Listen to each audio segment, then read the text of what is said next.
पहली दफ़ा मैंने क्लैशनकोफ चलाई थी जब मैं 10 साल का था। बचपन में रिमोट कंट्रोल की गाड़ियाँ मैं बहुत भगाता था। गाड़ी अच्छी रखनी चाहिए। एक दफ़ा मैंने ऐसी गाड़ी चलाई थी कि 1 घंटे में मैं वहाँ पे पहुँच गया था, और जो मेरे साथ लोग बैठे थे गाड़ी के अंदर, उन्होंने फिर जो दवाइयाँ खाई हैं, जो क्योंकि उनके सर जो चकरा रहे थे। अंग्रेज़ी स्कूलों में गया हूँ मैं, कराची के जो बेस्ट स्कूल्स हैं उधर से मैं पढ़ा हूँ।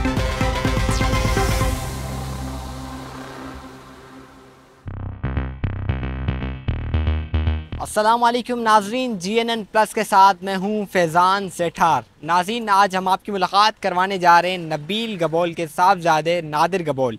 किस तरीके का लाइफ स्टाइल है, कितनी गाड़ियाँ रखते हैं, क्या क्या शौक़ पाले हैं, तो आइए चलते हैं आपको दिखाते हैं। अस्सलाम वालेकुम नादिर साहब। कैसे हैं आप? खैरियत? मैं ठीक ठाक, आप बताएं आप कैसे हैं? अल्लाह का शुक्र। वेलकम, आप आए मेरे घर पे आज। बहुत बहुत शुक्रिया। अच्छा नादिर साहब, सबसे पहले बताइएगा कि आपकी डेली रूटीन लाइफ कैसी गुजरती है? देखें, सियासी लोग हैं हम लोग, हमारी अपनी तो कोई लाइफ होती नहीं है, तकरीबन डेली पब्लिक के साथ ही होते हैं। आज आप सुबह सुबह आए हैं, अभी बस मैं नहा के निकला हूँ, तो आज इत्तेफाक से अभी तक कोई आया नहीं है, मगर दोपहर 3 बजे से ऑनवर्ड्स पब्लिक डीलिंग बहुत ज़्यादा होती है। लोगों का आना जाना, लियारी से बहुत ज़्यादा हमारे लोग आते हैं अपने मसले मसाइल लेकर। उसके अलावा जो हमारी कौम है, गबोल कौम है, उनके इश्यूज़ होते हैं बहुत सारे, वो आते हैं अपने मसले मसाइल लेके। तो रात तक तकरीबन यही चलता रहता है। बीच में अगर कोई टाइम मिल जाए तो खाना वगैरह खा लेते हैं। अच्छा, डेली लाइफ की रूटीन देर से उठना है या सवेरे उठना है वैसे? देखें, अब मैं तो उठता हूँ तकरीबन 9:30 बजे। अब इसको आप देर समझें या सवेरे समझें, ये तो मुझे नहीं पता। ऑफिस गोइंग लोग शायद सुबह 7 बजे उठ जाते हैं। हम लोग क्योंकि रात को देर तक जागते हैं, लोगों के मसले मसाइल हल करना, फातिहाओं पे जाना, शादियों पे जाना, गमी खुशी पे जाना, तो रात को लेट हो जाता है। इस वजह से 9:30-10 बजे तक उठ जाते हैं। मगर इससे ज़्यादा लेट मैं कोशिश करता हूँ कि नहीं उठे, क्योंकि आपको पता है कुरान में भी अल्लाह ने जिक्र किया है कि रोज़ी रोटी सुबह सवेरे जाके तलाश करो। अच्छा, मुझे बताइएगा, आपको बड़ी बड़ी गाड़ियों रखने का शौक़ है, तो ये कब से शौक़ पैदा हुआ, कितने टाइम से, और कौन कौन सी गाड़ियाँ रखते हुए आ रहे हैं? देखें, ये तो मेरे खून के अंदर है। मेरे फैमिली के अंदर अल्लाह का शुक्र है गाड़ियों की बड़ी अच्छी कलेक्शन रही है। मेरे वालिद साहब भी जब यंगस्टर थे, उन्होंने भी बड़ी अच्छी गाड़ियाँ रखी। दादा परदादा बल्कि जब गाड़ियाँ उनके पास होती थी तो कराची में शायद ही 3-4 फैमिली थी जिनके पास गाड़ियाँ होती थी। मगर मेरा भी शौक़ बचपन से ही है। बचपन में रिमोट कंट्रोल की गाड़ियाँ मैं बहुत भगाता था। फिर जब मुझे याद है मैं 8 साल का था, तो अमेरिका से मेरे वालिद साहब मेरे लिए एक गाड़ी लाए थे, जो पूरा मैं 8 साल का बच्चा उस गाड़ी में बैठ के उस गाड़ी को खुद चलाता था, उसमें चलाना सीखा। फिर गो कार्ट से फिर आस्ते आस्ते ऑफ रोडिंग का शौक़ हुआ। 15 साल की उम्र में, बल्कि मुझे लगता है कि वालिद साहब ने मुझे पहली गाड़ी दी थी, जो एक लैंड रोवर जीप होती थी। उसको फिर मैं लेकर चले जाता था टीलों में, रेगिस्तानों में, पहाड़ों में दोस्तों को बिठा के। वहाँ पे मेरा हाथ अच्छा खासा बैठ गया। फिर मैं अमेरिका गया। अमेरिका में भी अल्लाह का शुक्र है अच्छी अच्छी गाड़ियाँ मैंने रखी। वहाँ पे तो आपको पता है कि एक से एक गाड़ी मिल जाती है, और पाकिस्तान की तरह मसले नहीं है कि ऑन और प्रीमियम और इस तरह के ड्रामेबाजियाँ और लूट मार तो अमेरिका में नहीं है। वहाँ पे आप जाएँ, आपको गाड़ी बहुत अच्छे रेट्स पे मिल जाती है, और आप सारे शौक़ इस तरह के पूरे कर सकते हैं। यहाँ पाकिस्तान में भी अल्लाह का शुक्र है अच्छी अच्छी गाड़ियाँ मैंने रखी हुई हैं। मगर ये कि अल्लाह ने अगर मैं समझता हूँ कि आपको वसाइल दिए हैं तो उसको अपने ऊपर ख़र्च करें, और हदीसों में भी आता है कि गाड़ी अच्छी रखनी चाहिए। अच्छा, मुझे बताइएगा, आपको गन्स रखने का भी ज़्यादा शौक़ है, जैसे कि आपकी ऑफिस में भी लगी हुई है, तो कौन कौन सी गन्स रखते हैं, कितनी गन्स अपने साथ रखते हैं? देखें, पहली दफ़ा, अभी मुझे पता है आजकल ये जो ज़्यादा लिबरल हो गए ये इन चीज़ों से इख्तलाफ करते हैं, मगर पहली दफ़ा मैंने क्लैशनकोफ चलाई थी जब मैं 10 साल का था। तो उस वक्त अल्लाह का शुक्र है कोई इस तरह के गैर ज़िम्मेदाराना हरकत नहीं की थी कि लोगों के बीच में। हम पहाड़ी इलाके में गए थे, तो वालिद साहब ने मुझे अपनी क्लैशनकोफ थी वो मुझे दी, और सामने एक पहाड़ के ऊपर ये एक टारगेट रखा हुआ पत्थर था। पत्थर को मैंने 10 साल की उम्र, आप सोच सकते हैं 10 साल के बच्चे ने पहले शॉट में मैंने उस पत्थर को उड़ा दिया। तकरीबन वो आई थिंक 100 यार्ड्स के फासले पे था, और मैंने उसको अल्लाह का शुक्र है गिरा दिया था। फिर उसके बाद जब उम्र हुई लाइसेंस बनाने की, तो लाइसेंस बना के मैंने अभी अल्लाह का शुक्र है अच्छी खासी मेरे पास कलेक्शन है। उसमें अमेरिकन गन्स भी हैं, M16, M4, रशियन क्लैशनकोफ भी है, MP5 भी है, पिस्टल्स भी हैं मेरे पास, अमेरिकन है। उसके अलावा डेली यूज़ के लिए मैंने, क्योंकि चाइना हमारा ब्रादराना मुल्क है, तो चाइनीज़ एक कंपनी नोरेंको, उसका एक पिस्टल डेली यूज़ के लिए मैं अपने साथ कैरी करता हूँ। मगर अच्छी खासी कलेक्शन है अल्लाह का शुक्र। अच्छा, मुझे बताइएगा, रेसिंग जो होती है हर साल बलूचिस्तान में, तो उन्हें में आप हिस्सा लेता हैं कि नहीं? देखिए, मैं रेसेस में तो हिस्सा नहीं लेता, मगर मेरा अपना जो इलाका है, मेरा जो गांव है, वो कीरथर नेशनल पार्क के अंदर आता है। तो वो भी रेगिस्तान का इलाका है। तो कभी कभी मैं अपने साथ ही रेस करता हूँ कि पिछली दफ़ा जिस टाइम तक मैं पहुँचा था अपने इस कराची के घर से अपने गांव के घर, तो मैं कोशिश करता हूँ उस टाइम को बीट करने के लिए। तो एक दफ़ा मुझे याद है कि ये तकरीबन 200 किलोमीटर का फासला है। एक दफ़ा मैंने ऐसी गाड़ी चलाई थी कि 1 घंटे में मैं वहाँ पे पहुँच गया था। और जो मेरे साथ लोग बैठे थे गाड़ी के अंदर, उन्होंने फिर जो दवाइयाँ खाई हैं, जो क्योंकि उनका सर जो अच्छा। चकरा रहे थे, तो उसके बाद उनको 2 दिन बेड रेस्ट करना पड़ा क्योंकि उनका जो सर था वो चकराना ख़त्म नहीं कर रहा था। पॉलिटिक्स में आप क्या बनने जा रहे हैं, कुछ है खुशखबरी वैसे? देखिए, मैंने अप्लाई तो किया हुआ है एमपी के टिकट के लिए। पिछली दफ़ा भी किया था। पिछली दफ़ा पार्टी ने उस वक्त मुनासिब नहीं समझा मुझे टिकट देने के लिए। 2018 की बात मैं कर रहा हूँ। पर अभी 2023 आ गया, 5 साल और मैंने अपनी परफॉर्मेंस शो की है पार्टी को भी और अपने सपोर्टर्स को भी। तो उम्मीद है कि इस दफ़ा एमपी का टिकट मुझे मिल जाएगा और मैं बाकायदा असेंबली में अपनी आवाम की नुमाइंदगी कर सकूँगा। कराची में रहकर कौन सी ज़बान को अपनाया है आज तक आपने ज़्यादातर? देखिए, उर्दू ज़ाहिर सी बात है, तमाम दोस्तों के साथ उर्दू में ही ज़्यादा गुफ्तगू होती है। अंग्रेज़ी मेरी बहुत ज़्यादा अच्छी है क्योंकि इसकी वजह यह है कि अंग्रेज़ी स्कूलों में गया हूँ मैं। कराची के जो बेस्ट स्कूल्स हैं उधर से मैं पढ़ा हूँ। फिर उसके बाद मैं अमेरिका गया हूँ, अमेरिका से मैंने यूनिवर्सिटी की और अमेरिका में रहा काफ़ी साल। तो मेरी अंग्रेज़ी अल्लाह का शुक्र है बहुत ज़्यादा अच्छी है। मैं तो ये भी बोलूँगा उर्दू से ज़्यादा अच्छी मेरी अंग्रेज़ी है, कभी आप आज़मा लें। मगर उसके अलावा बलोची ज़ाहिर सी बात है, हमारी अपनी ज़बान है, वो आती है। सिंधी मुझे आती है। सिंधी के अलावा फ़िलहाल तो और कुछ नहीं आती है, मगर कोशिश करेंगे इंशाल्लाह पाकिस्तान की सारी जो ज़बानें हैं, चाहे पश्तो हो जाए, पंजाबी हो जाए, सारी सीखें। सिराइकी भी सीखनी चाहिए हमें क्योंकि हाँ, ये मैं आपको बताना चाहूँगा कि सिराइकी भी हमारे ट्राइब में बहुत बोली जाती है क्योंकि हमारे जो गबोल हैं वो अलीपुर, मुजफ्फरगढ़ जो एक डिस्ट्रिक्ट है, राजनपुर, डेरा गाजी खान, वहाँ पर भी बहुत ज़्यादा आबाद है, वहाँ पर सिराइकी बोलते हैं। इसके अलावा क्या हॉबीज़ हैं आपकी वैसे? देखिए, मुझे ट्रैवलिंग का बहुत ज़्यादा शौक़ है। मैं अभी तक कोई 40 के करीब ममालिक घूम चुका हूँ।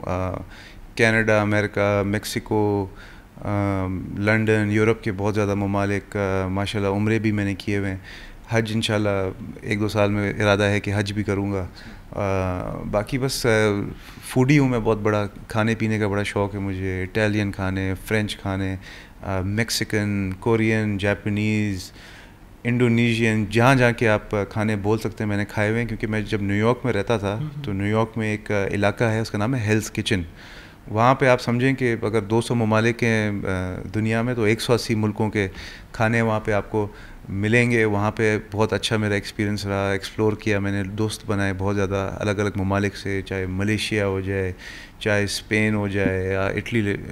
उनके कल्चर मैंने सीखे, उनका रहन सहन मैंने सीखा और उससे मेरी नॉलेज और एक्सपीरियंस में बहुत ज़्यादा इम्प्रूवमेंट आई। और मैंने अप्रिशिएट किया कि अल्लाह की मखलूक है, पूरे दुनिया में रहती है। आपको पता है, मुझे जर्मनी से ऐसे दोस्त मिले जो मुसलमान हैं, उनसे मिलके मुझे बड़ी खुशी हुई क्योंकि मैं भी वहाँ पे, आपको पता है कि शराब से दूर रहता था अमेरिका में। तो मेरे जर्मन दोस्त होते थे गोरे, वो मुसलमान थे, मुसलमान बन गए थे और वो भी मेरे साथ फिर हम लोग नमाज़ पढ़ने जाते थे, ईद मनाते थे। तो ये ऐसी चीज़ों से मुझे बड़ा एक खुशी मिली क्योंकि पाकिस्तान में हम लोग समझते हैं कि हम लोग ही सिर्फ मुसलमान हैं और बस हम पे ही दुनिया रिवॉल्व करती है। ऐसा नहीं है, दुनिया बहुत बड़ी है। अल्लाह ने कायनात बहुत बड़ी बनाई है और अल्लाह हर शख्स से प्यार करता है और मुसलमान दुनिया के हर कोने में रहते हैं और हमें उनके साथ एक बरादराना ताल्लुक़ कायम करना चाहिए। अच्छा नादिर भाई, अमेरिका से आप कराची है और बहुत सारे ममालिक में घूमे, कराची में रहते हैं, अभी वापसी का इरादा है जाने का अमेरिका या किसी और मुल्क में रहने का ही?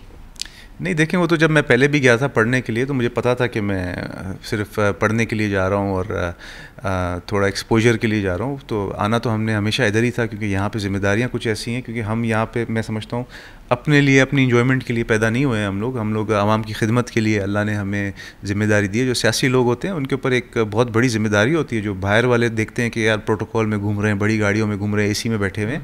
देखें, अगर हम आपकी खिदमत करते हैं, आपके बच्चों के लिए हम अपनी जान हाजिर रखते हैं, हथेली में रखते हैं हर वक्त, तो अगर कुछ टाइम हम लोग 1-2 घंटे अगर अपनी गाड़ी चला लें और एसी में घूम लें तो इसमें आई थिंक कोई हर्ज नहीं। अल्लाह ने हमें अगर वसाइल दिए तो अल्लाह ने कहीं भी नहीं लिखा कि आप अपने कपड़े बेच के उठा के माशरे में बांट दें। अगर आपको अल्लाह ने वसाइल दिए तो आप वो भी इंजॉयमेंट करें, पर साथ साथ जो ज़िम्मेदारियाँ होती हैं आपके माशरे के लिए, वो ज़िम्मेदारियाँ भी पूरी करें, जो हम अल्लाह का शुक्र है भरपूर तरीके से पूरी कर रहे हैं। नादिर भाई, आप यंग हैं और पॉलिटिक्स में भी इन फ्यूचर आने वाले, तो इसके ऊपर क्या समझते हैं कि आने वाले वक्त में पीटीआई इलेक्शन जीत सकती है या पीपल्स पार्टी आएगी? देखें, पीटीआई तो तकरीबन ख़त्म हो चुकी है। उनकी जो करप्शन है, उनकी जो मिस गवर्नेंस है, वो आवाम के सामने एक्सपोज हो गई है। उनके अपने बहुत ज़्यादा सीनियर लीडर्स खुद छोड़कर चले गए हैं, तो पीटीआई का तो नज़र नहीं आ रहा कि पीटीआई दोबारा आएगी। पीटीआई के चेयरमैन की जानिब से कहना है कि अगर मैं एक मज़दूर को भी अगर टिकट दे दूँ एमएनए एमपी का, वो भी जीतो वो आपको मिलेगा। तो वो देते ना, 2018 में उन्होंने यही तो बातें की थी कि मैं यंगस्टर्स को, आप जैसे नौजवानों को टिकट दूंगा, मज़दूरों को, आम आदमी को टिकट दूंगा, वही आएंगे। तो क्यों नहीं दिया फिर? क्यों उस वक्त जहांगीर तरीन का जहाज़ इस्तेमाल किए? क्यों बाकी एटीएम्स यूज़ करके बड़े बड़े सरमायाकारों को, बड़े बड़े बिजनेसमैन फैमिली को, बल्कि बहुत सारे बैरून ममालिक के शहरियों को, जैसे जुल्फ़ी बुखारी हो गया, और भी इनके इम्पोर्टेड लीडरान इन्होंने बुलाए थे बाहर से, अमेरिका से, बल्कि इनका अपना शहबाज गिल पता चला है कि वहाँ पर मुलाजिम था किसी यूनिवर्सिटी में, वहाँ से भी तनख्वाह ले रहा था और यहाँ पे वज़ीर भी बना हुआ था। तो उस वक्त क्यों नहीं टिकटें दी आम आदमी को, मज़दूरों को? अगर दे देता अपनी बातों पे, अगर वो बंदा उतर आता चेयरमैन पीटीआई, तो वाकई में वो, मुझे लगता है अगले 10 साल इस मुल्क पे हुक्मरानी कर सकता था। पर उसकी बातें एक जगह होती थी और उसके जो आमाल थे वो दूसरी जगह होती थी, और आवाम के सामने ये एक्सपोज हो गया। कुछ अभी भी जाहिर सी बात है, सोशल मीडिया पे उसकी फॉलोइंग है। जो यंगस्टर्स जो बेचारे थोड़े से जज्बाती हैं, जो कम तालीम याफ्ता लोग हैं, वो उसकी गाली गलोच और बाकी पार्टीज़ को के साथ बदतमीज़ी से थोड़े से अट्रैक्ट होते हैं। बहुत अनफॉर्चुनेट बात है, बट ये सच है।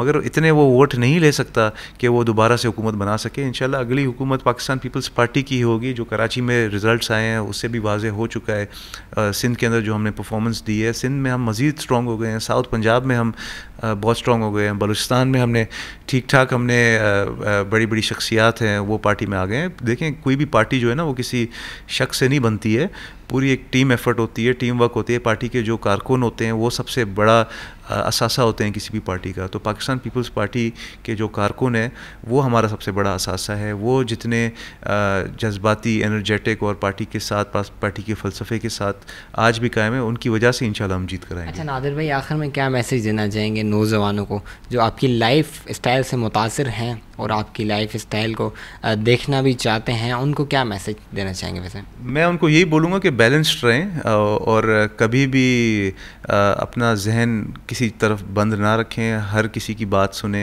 तहम्मुल से, तमीज़ से। हर किसी का जो एक सोच है उसको रिस्पेक्ट करें। ख़ुद भी तालीम हासिल करें, तालीम याफ्ता लोगों के साथ घूमें फिरें, गुटखा पान और इन चीज़ों से दूर रहें। अगर टिकटॉक पे भी आते हैं, बेशक आएँ, मैं भी टिकटॉक पे आता हूँ, मगर टिकटॉक पे मेरा जो कंटेंट है वो दूसरा होता है। जो आपको पता है वो कुछ और लोग हैं छिछोरे कंटेंट करते हैं, मैं कोशिश करता हूँ वो नहीं करें। तो अपनी ज़िंदगी भी इंजॉय करें, दूसरों की ज़िंदगी भी आसान रखें और पाकिस्तान के लिए अपनी नीयत साफ़ रखें और यही सोचें हर वक्त कि आप अपने मुल्क के लिए क्या कर सकते हैं। ठीक है ना? मुल्क तो हर किसी को मिल जाता है, मगर मुल्क बनाने के लिए आपको अपनी एफ़र्ट्स करनी होती हैं। अगर पाकिस्तान आज मुश्किल मोड़ पे खड़ा है तो कल इंशाल्लाह पाकिस्तान एक डेवलप्ड कंट्री के तौर पे, एक सुपर पावर के तौर पे भी उभर सकता है। मगर उसके लिए हम सब ने मिलकर मेहनत करनी होगी, अपना घर और अपने जेब को छोड़कर। और इसी स्टोरी के साथ मुझे दी इजाज़त। अल्लाह निगहबान।